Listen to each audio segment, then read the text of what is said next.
ഒരു അകൽച്ച, ഒരു ഇഷ്ടക്കേട് തോന്നിയിട്ടുണ്ട് എനിക്ക്. മറുപടി എന്നുള്ള രീതിയിലേക്ക് അങ്ങനെ വരുന്നില്ല. ഒരു കുശലാന്വേഷണവും പുള്ളി നടത്താറില്ല. ഈ സാധാരണ രീതിയിൽ അത്ര മുമ്പ് അഭിനയിച്ച സാധാരണ സംസാരിക്കുന്ന ഒരാളല്ലേ? നന്നായി സംസാരിക്കുന്നത്. കോട്ടയം കുഞ്ഞച്ചന്റെ സമയത്തും കാർണിവലിന്റെ സമയത്തും ഒക്കെ നന്നായി. പിന്നെ ആ സമയം കഴിഞ്ഞ പെട്ടെന്ന് തന്നെ എന്റെ ഒരു മാരേജ് ഒക്കെ കഴിഞ്ഞല്ലോ ആ സമയത്ത്. പിന്നെ ഞാൻ കാണുന്നത് പുള്ളിയെ ഞങ്ങൾ രണ്ടുപേരും കൂടെ അമരത്തിന്റെ ലൊക്കേഷനിൽ ആലപ്പുഴയിൽ, ഞാനും സുരേഷ് കല്യാണം കഴിഞ്ഞ സമയത്ത് തന്നെ. അപ്പൊ പുള്ളി എന്താണ് രണ്ടുപേരും കൂടെ അത്ര മാത്രമേ സംസാരിച്ചിട്ടുള്ളൂ. പിന്നെ കൂടുതലൊന്നും പുള്ളി സംസാരിക്കുന്നുണ്ട്. അല്ല, അതൊന്നും എനിക്ക് തോന്നിയില്ല, അന്നൊന്നും തോന്നിയില്ല. പിന്നെ അപ്പോൾ അത് കഴിഞ്ഞ് ഞാനത് ആ ഇന്റർവ്യൂവിൽ വ്യക്തമായിട്ട് പറഞ്ഞിട്ടുണ്ടായിരുന്നു. ഈ വിവാഹത്തിന്റെ സമയത്ത് തന്നെ എൻ്റെ ഫാദറും അദ്ദേഹത്തിന്റെ സുരേഷ് ചേട്ടന്റെ അമ്മയും അച്ഛനും ഒക്കെ മമ്മൂക്ക അടുത്ത് എന്ന് പറഞ്ഞിരുന്നു, എങ്ങനെയെങ്കിലും ഞങ്ങൾ ഇതിൽ നിന്ന് പിന്തിരിപ്പിക്കണമെന്ന് പറഞ്ഞിരുന്നു. അപ്പോ എന്റെ വാപ്പി പറഞ്ഞപ്പോൾ ഞാൻ സംസാരിക്കാമെന്ന് പറഞ്ഞു. അദ്ദേഹത്തിനോട് സംസാരിക്കാനും പറ്റി. തിരുവനന്തപുരത്ത് തന്നെ ആയതുകൊണ്ട് പെട്ടെന്ന് ഏതോ പടത്തിന്റെ ഷൂട്ടാണ്. വാപ്പി തിരുവനന്തപുരത്ത് പോയാ കേട്ടോ പറഞ്ഞത് പുള്ളിയോട്.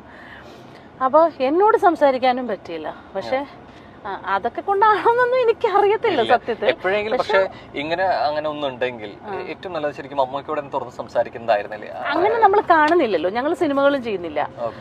പിന്നീട് ഒറ്റ സിനിമ പോലും ഞങ്ങൾ ചെയ്തിട്ടില്ല.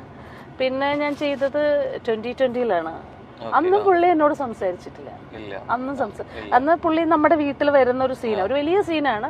ഒരു 1-2 ദിവസം ആ സീൻ എടുക്കുന്നുണ്ടായിരുന്നു. പക്ഷെ പുള്ളി ഒരു ഹായ് എന്നല്ലാതെ എന്നോട് സംസാരിച്ചിട്ടില്ല. എന്തോ വ്യക്തമായ കാരണം ഉണ്ടെന്നുള്ള എനിക്കറിയാം. പുള്ളിക്ക് എന്തോ മനസ്സിൽ തെറ്റിദ്ധാരണ വന്നിട്ടുണ്ട്. പക്ഷെ എന്ത് തെറ്റിദ്ധാരണ, അറിഞ്ഞ കാര്യം എന്തായാലും അതൊന്നും സത്യമല്ല എന്നിപ്പോ നമുക്ക് പറയാൻ, മമ്മൂക്കയെ നേരിട്ട് കണ്ടാലല്ലേ പറയാൻ പറ്റുള്ളൂ. എന്താണെന്ന് അറിഞ്ഞാലല്ലേ പറയാൻ പറ്റൂല. പിന്നെ 2-3 പ്രാവശ്യം കണ്ടു, മിണ്ടി ഇങ്ങനെ ഹായ് പറഞ്ഞു, സംസാരിച്ചു, ഹലോ ഗുഡ് മോർണിംഗ് എന്ന് പറഞ്ഞു. ഫംഗ്ഷനും കണ്ടിട്ടുണ്ട്. അപ്പോഴും ഒക്കെ നമ്മൾ അങ്ങോട്ട് ചെന്ന് ഗുഡ് മോർണിംഗ് പറയും. അപ്പൊ പുള്ളി വലിയ നമുക്ക് മനസ്സിലാവുമല്ലോ, നമ്മളോടൊരു സംസാരിക്കാൻ ഇഷ്ടമുള്ള ഒരു ആറ്റിറ്റ്യൂഡ് നമുക്ക് മനസ്സിലാവുമല്ലോ. അത് പിന്നെ കുറെ കഴിഞ്ഞപ്പോ ഞാനും അങ്ങോട്ട് പുള്ളിയെ കണ്ടാൽ അങ്ങോട്ട് പോയി സംസാരിക്കാൻ മെനക്കെടാറില്ല, മിണ്ടിയില്ല. പിന്നെ അത് കഴിഞ്ഞാണ് ഞാൻ അറിയുന്നത് ഇങ്ങനെ വ്യക്തമായിട്ട് സിനിമയിലുള്ളവർ തന്നെ എൻ്റെ അടുത്ത് പറയുമായിരുന്നു. പുള്ളിയുമായിട്ടും ബന്ധമുണ്ട്, ഞാനുമായിട്ടും ഒക്കെ അടുപ്പമുള്ള ആൾക്കാർ.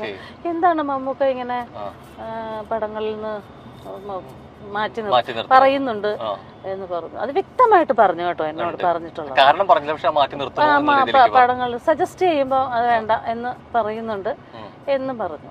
അപ്പോൾ ഇതറിഞ്ഞപ്പോഴത്തേക്ക് ഞാനത് അപ്പോഴൊന്നും ക്ലിയർ ചെയ്യാനൊന്നും പോയില്ല.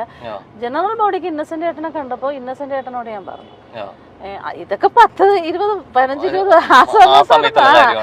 ഇന്നസെന്റ് ഏട്ടനൊക്കെ പ്രസിഡന്റ് ആയിരുന്ന സമയത്തുള്ള കാര്യമാണ്. അപ്പൊ അത് പ്ലസ് ആയിൽ വെച്ചിട്ടുള്ള ജനറൽ ബോഡിക്കാണ് ഞാൻ പറയുന്നത് ഇന്നസെന്റ് ഏട്ടൻ്റെ അടുത്ത്. ചേട്ടാ ഇങ്ങനെ ഒരു പ്രശ്നമുണ്ട്. അപ്പൊ എന്റെ വാപ്പിയാ പറഞ്ഞു, നീ ഇന്നസെന്റിനോട് പറയണം, ഇങ്ങനെ ഒരു വിഷയമുണ്ടെന്ന് പറയണമെന്ന് പറഞ്ഞു. അങ്ങനെയാണ് ഞാൻ ഇന്നസെന്റ് ഏട്ടനോട് ഇത് സംസാരിച്ചപ്പോ ഇന്നസെന്റ് ഏട്ടൻ പറഞ്ഞു, നമുക്കിപ്പോ തന്നെ ചോദിക്കാം, അങ്ങനെയുള്ള നമുക്കത് സംസാരിക്കാമെന്ന് പറഞ്ഞു.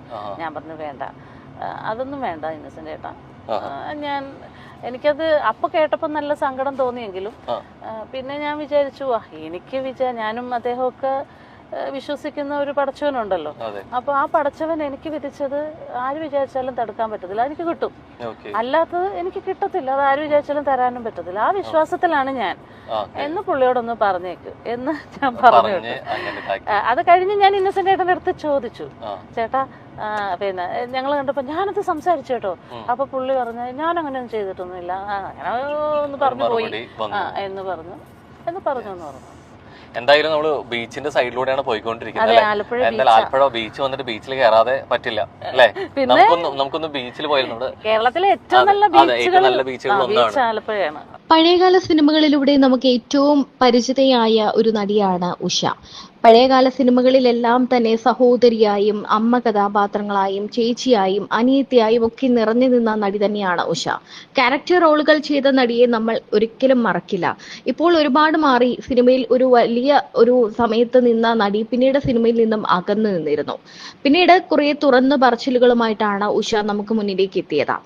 നടൻ മെഗാസ്റ്റാർ മമ്മൂട്ടിയെ കുറിച്ചും മോഹൻലാലിനെ കുറിച്ചും എല്ലാം നടി തുറന്നു പറഞ്ഞുകൊണ്ട് രംഗത്തെത്തിയിട്ടുണ്ട്.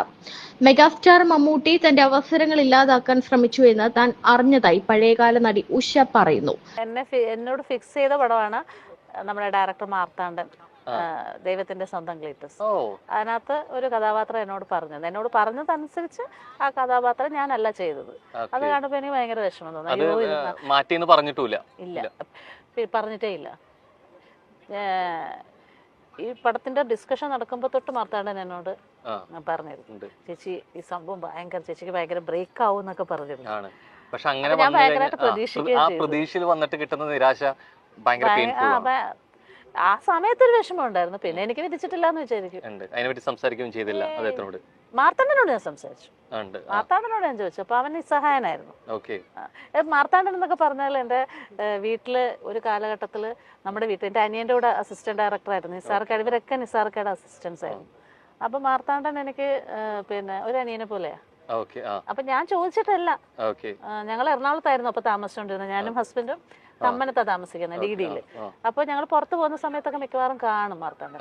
അപ്പൊ അവൻ ചേച്ചി ഭയങ്കര സന്തോഷം, ഞാൻ ആദ്യമായിട്ട് സംവിധാനം ചെയ്യാൻ പോകുന്നു. അറിയുന്ന പ്രിയപ്പെട്ട ഒരാളാണ് അല്ലെ, അദ്ദേഹം തന്നെ വേഷം പറഞ്ഞു വെച്ചതാണ്.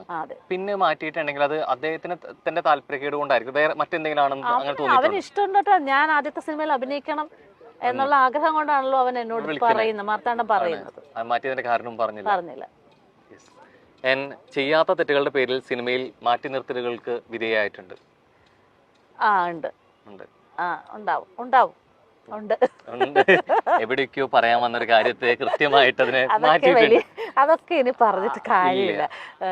വലിയ കഥ വേണ്ട, ചെറുതാക്കിയിട്ട് പിന്നെ സത്യത്തിനെതിരെ സത്യത്തിന് വേണ്ടി സംസാരിച്ചതും ന്യായത്തിന് വേണ്ടി സംസാരിച്ചത് കൊണ്ടും എനിക്കെതിരെ ഒരു എപ്പോഴും സത്യം പറയുന്നവർക്ക് ശത്രുക്കൾ കൂടുന്നതാണ്. ഞാനൊരു പോരാട്ടമാണ് നടത്തിയത് ആ സമയത്ത്. ശരിക്കും എവിടെയാ ശരിക്കും അത്തരത്തില് പെട്ടുപോയത്? എവിടെയായിരുന്നു? സിനിമയിൽ തന്നെ എന്തെങ്കിലും സിനിമയുമായി ബന്ധപ്പെട്ട വിഷയമാണോ അതോ വ്യക്തിപരമായിട്ടുള്ള കാര്യങ്ങളാണ്? സിനിമയുമായി സംഘടനാപരമായിട്ടുള്ളൊരു കാര്യമാണ്.